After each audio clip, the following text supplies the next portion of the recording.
안녕하세요. 박수경입니다.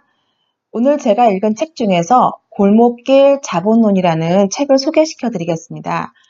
지난번 제가 그 격주로 한 주는 신도시 답사, 또 한 주는 골목길 상권 답사를 한다고 말씀을 드렸는데, 이 골목길 상권 답사를 할 때 많이 도움이 됐던 책입니다.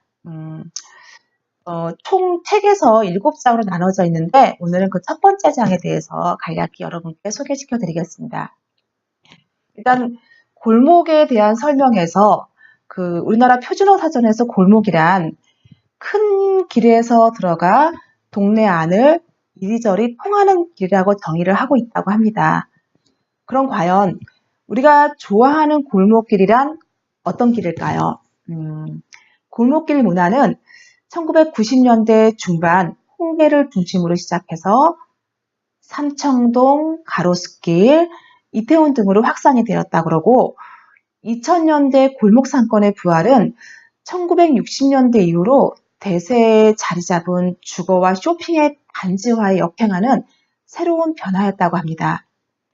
이후 골목은 서울 전역 그리고 지방 도시로 번져 이제는 전통적인 도심 대류변 상권이나 그리고 쇼핑몰 같은 몰링 상권과 대등하게 경쟁하는 상권으로 부상했습니다.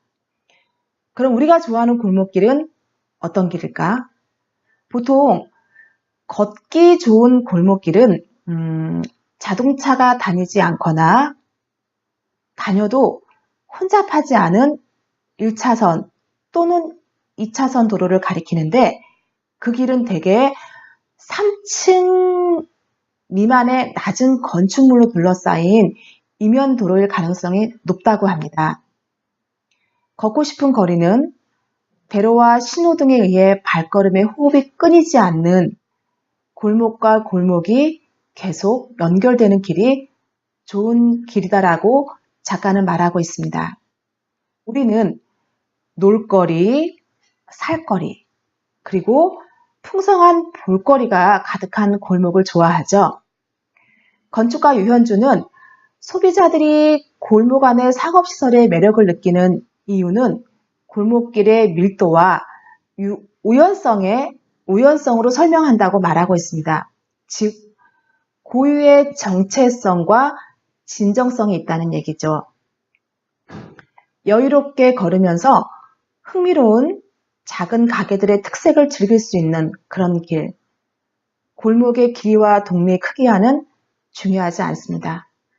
우리는 골목으로 이끄는 매력적인 가게만 있다면 50m의 짧은 길이라도 우리의 관심과 시간을 독점할 수 있을 것입니다. 바로 그런 곳이 우리가 정말 좋아하는 골목길이 아닐까요? 두 번째, 자유주의자들의 골목길 사랑 방식입니다.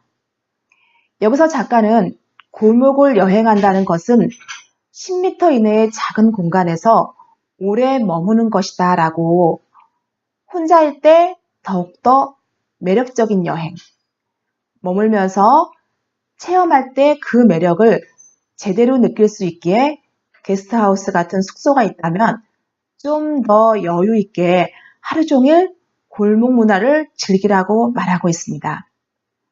골목이 가진 느림의 정서와 진정성은 이른 아침 또는 늦은 저녁에 더 깊이 느낄 수 있기 때문에 고즈넉하게 홀로 즐기는 탐방이 더 매력적인 여행이라고 말하고 있네요.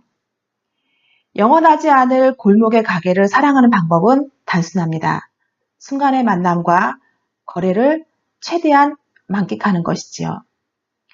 골목길은 개방적이고 자유로워야 하기에 개인의 선택한 결과로 발생한 골목길의 변화를 그대로 우리는 인정을 하고 받아들이는 것이야말로 자유주의자가 골목길을 사랑하는 방식이라고 설명하고 있습니다.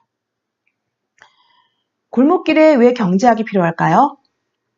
골목길의 역사는 보통 그곳에서 처음으로 창업한 첫 가게에서 시작됩니다. 다른 지역에서 볼 수 없는 특색을 가진 첫 가게를 찾는 사람들로 인해 유동인구가 증가하고 다양한 가게가 줄지어 들어서는 것이지요. 그러다 보면 골목길은 활기찬 상권으로 거듭납니다. 최근 주목받고 있는 골목 상권의 역사를 거슬러 올라가면 저마다 첫 가게가 그 포문을 열었다는 것을 알 수 있습니다. 최근 젠트리피케이션, 골목길 조성 사업, 그다음에 도시재생, 골목길 활성화에 대한 논쟁을 살펴보면 정작 문화를 만드는 소상공인이 누구이며 어떤 사람이 성공하는지에 대한 이야기는 빠져 있습니다. 경제학이 기여할 부분이 바로 여기에 있고 골목길 창업자의 성장 과정을 체계적으로 분석하고 설명해야 한다고 작가는 말하고 있습니다. 전문가가 자영업자의 과잉 공급을 우려하지만 현실은 조금 다릅니다. 수요에 비해 공급이 넘치는 것이 아니라 시대의 흐름에 맞춰 소비자의 차별적 수요를 만족시킬 수 있는 고품질 공급자가 부족한 현실이죠. 골목길 경제학은 무엇을 질문해야 하나? 골목길 경제학의 1차적인 관심사는 골목 상권의 경쟁력입니다. 상권 경쟁력을 외부의 환경으로만 평가해서는 안 되고 골목 상권이 매력적인 도시 문화를 창출하는 경쟁력을 가지려면 외부 환경과 더불어 상인의 경쟁력, 문화의 정체성, 임대료 수준 등 내부 요인이 중요하게 작용한다라고 설명하고 있습니다. 최근에 많은 골목 상권이 떴는데요. 그러면 상대적으로 상권이 하락한 곳은 무엇일까요? 다양한 통계 자료가 던지는 메시지는 명확합니다. 골목 상권이 대로변 상권과 몰링 상권과 대등하게 경쟁하는 새로운 상권이라는 사실입니다. 매출액이나 유동인구는 대로변과 몰링 상권보다는 낮지만 유동인구 1인당 총 매출액과 음식점 매출액은 당연 골목길 상권이 우수합니다. 골목 상권의 확장 추세가 지속된다면 중심 상권, 대로변 상권, 몰링 상권은 상대적으로 위축될 수밖에 없습니다. 백화점과 쇼핑몰이 쇠락하는 세계적인 추세를 고려할 때 골목 상권의 부상으로 가장 위협받는 상권은 몰링 상권이라고 작가는 추측하고 있습니다.